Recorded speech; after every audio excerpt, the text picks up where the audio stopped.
Hi and welcome everyone to our channel. We are Group 11 for course SEU227 Development Economy. Today we are going to do a media review on a topic forced labor issue in Malaysian oil palm plantation. Before we discuss further on this topic, I would love to introduce my team.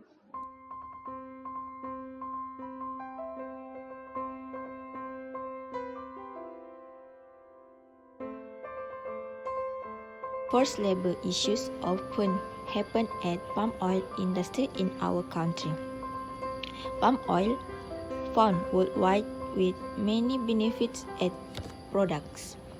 Definition of forced labor. Forced labor manifests itself differently by setting country and supply. The Fair Labor Association (FLA) monitors forced labor in agricultural commodities and has identified that forced labor indicators differ based on 1. Type of labor, 2. Recruitment practice, 3. Type of workplace, 4. Employment relation, 5. Workplace practice, and last, political climate. That's all for me. I will pass this presentation to my friends. The International Labour Organization has defined 11 main indicators of forced labour, which is abuse of vulnerability, deception, restriction of movement, isolation, physical and sexual violence, intimidation and threats, retention of identity documents, withholding of wage, debt bondage, abusive working and living conditions, and excessive overtime. The International Labour Organization is a United Nations agency dealing with labour issues, particularly international labour standards, social protection, and work opportunities for all. The presence of a single indicator in a given situation may in some cases imply the existence of forced labour. Overall, the 11 indicators covers the main possible elements of a forced labor situation and hence provides the basis to assess whether or not an individual worker is a victim of this crime. For example, excessive overtime. Forced laborers may be required to work longer or more frequent shifts than what is allowed by national law or a collective bargaining agreement.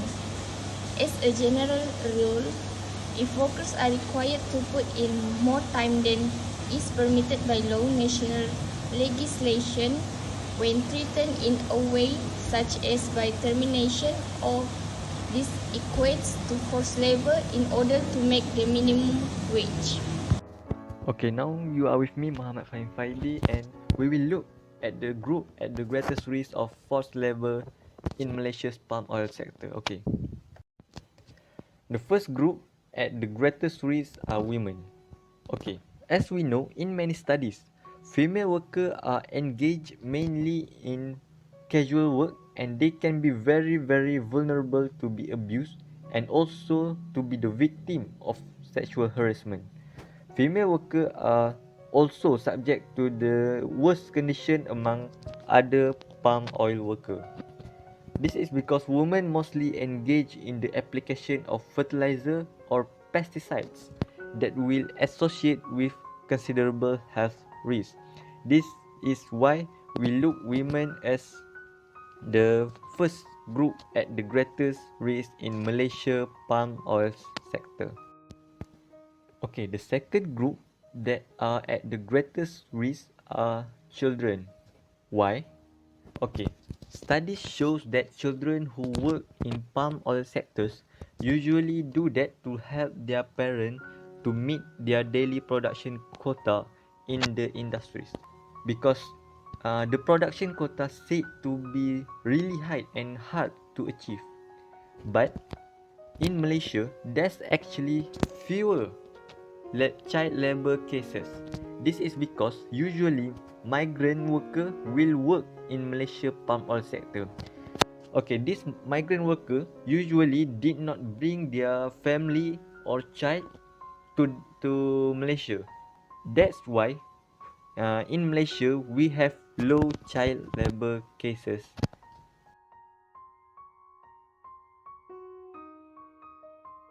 The first issue is wage deductions. The employers intentionally deduct their workers' wages for silly reasons. For example, when the workers pick unripe fruit or do not pick up loose fruit. Moreover, the employers also deduct the workers' wage for not doing other tasks, such as not stacking fruit properly or not pruning palm fronds and clearing them away. The workers in the plantation also do not know why or when their wages may be deducted. At that time, the workers may earn below minimum wage. The second issue is abuse the workers. The employers retain the workers' passports and identity papers and make the workers vulnerable.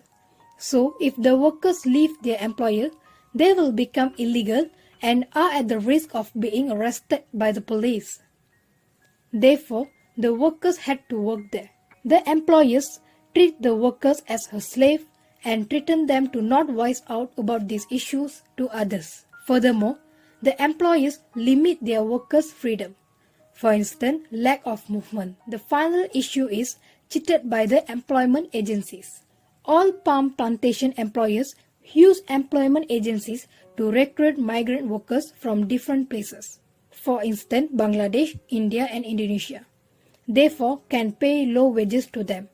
The employment agencies deceive the migrant workers with false promises and wrong information about employment terms and wages. It causes the workers trapped in the oil palm plantation when they get to know about the nature of work. That's all from me. Thank you. Now we will move to the effect of forced labor. The first effect is lack of investment in human capital. Forced labor generates limited investment in the human capital of the country. Forced labor is often associated with the labor-intense production requiring low-skilled workers. Interestingly, a study has found that slavery is one of the key determinants explaining the variations in development between regions. Accordingly, the amount of forced labor in a country may be a predictor of its level of human and economic development. The second effect is lower state revenues. The government is not able to collect tax revenues from its income that paid labor would receive. As slaves have a limited or non-existent purchasing power, forced labor takes away the revenues that a state and the local economy would have gained from taxes and free workers' consumption. Moreover, assuming that forced labor is illegal, the corruption that goes hand in hand with it frequently incur considerable costs to the state, for example, through tax avoidance and corrupt public contracting. The last effect is productivity cost. As barrier to competition, investment, and technological changes, forced labor causes the economy to run at suboptimal productivity levels. For instance, forced labor yields more added value than free labor on a similar ratio to land. For the same surface of area, land exploited by forced labor is more productive because yields are generated at lower cost. The price of land is therefore overvalued and inflated against what it would be if labor were properly priced. Moving on to the next part, which is measures taken by policymakers and actors at the upstream part to overcome forced labor issue in Malaysian palm oil plantation. This part will be explained by me, Sarmilah, and my friend LAXHME. Some of the measures taken by policymakers to overcome this issue are establishment of mandatory Malaysian Sustainable Palm Oil Certification (MSPO) and ratification of 18 International Labour Organization conventions. First point is establishment of mandatory Malaysian Sustainable Palm Oil Certification. For the palm oil industry, a top-bottom approach to forced labor issue had come into enforcement when Malaysian Palm Oil Board (MPOB) as a regulatory body has revised MPOB Act by including the need for plantation company to be certified by Malaysian Sustainable Palm Oil MSPO standard. In MSPO standard 2020, the plantation company must comply with principle for responsibility to social health, safety and employment condition. Any violence of standard will be result in revoking of MPOB license or worse, operation suspension. Next measure is Malaysia's ratification of International Labour Organization ILO Protocol of 2014 to end Forced Labour Convention 1930 is a good start in the road to combating forced labour in the country. The fundamental obligation of Convention number 29, one of the 190 ILO conventions, is to suppress all forms of forced labour, which means that states must not only criminalize and prosecute forced labour, but also take effective measures to prevent forced labour and provide victims with the protection and access to remedies, including compensation. This will definitely overcome forced labour issue in Malaysian oil palm plantation. By the actor at the upstream part, which is SEU227 has taken action by enhancing the recruitment practice in plantation upstream operations in Malaysia. In this measure, SEU227 plantation recruit workers directly and no recruitment fees are charged by the recruitment service providers. Therefore, SEU227 have prioritized remedial action in relation to the recruitment of foreign workers in the upstream operations in Malaysia.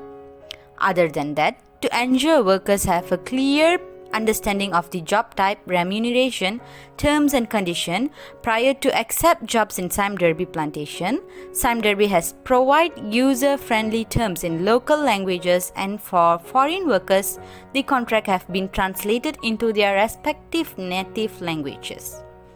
This clearly shows that SEU227 wants to be fair with their labours instead of forcing and burden them. The second measure taken by SEU227 is pilot project on safekeeping of passports in plantation upstream operations in Malaysia. In order to fulfill the spirit of the Modern Slavery Act to eradicate forced labour, SEU227 piloted a project in their estates in Malaysia for the foreign workers to have better access to their own passports. By this measure, SEU227 has studied feasibility and practicality of workers keeping their own passport. Therefore, this shows that SEU227 trust and respect the workers instead of force them to give their passport to be controlled by the organization. That's all from us. Thank you for watching.